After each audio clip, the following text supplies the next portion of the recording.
Hello guys, আসসালামু আলাইকুম। হে বিশ্ববাসী, মনে পড়ে কি নিউরোসায়েন্টিস্ট, স্নায়ু বিজ্ঞানী ও কোরআন হাফেজার ডক্টর আপিস সিদ্দিকীর কথা।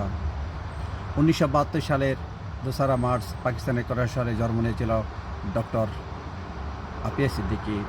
1993 সালে মার্কিন সেনা হত্যা চেষ্টার অভিযোগে তাকে মার্কিন আদালত 86 বছরের কারাদণ্ড প্রদান করেছিল। শুধু কারাদণ্ড নয়, তার উপর শারীরিক, মানসিক ও সেই সব নির্যাতন তার উপর করা হয়েছিল, যা ছিল এক সভ্য মানুষদের এক অসভ্য আচরণ।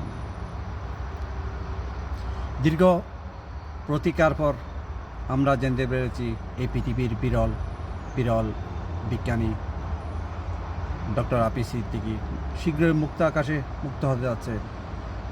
বাকি জীবন যেন তার সুষ্ঠু সুন্দরভাবে কাটে, এই আশা এবং প্রত্যাশা করছি। সবাই ভালো থাকবেন, অনেক ভালো থাকবেন। আল্লাহ হাফিজ।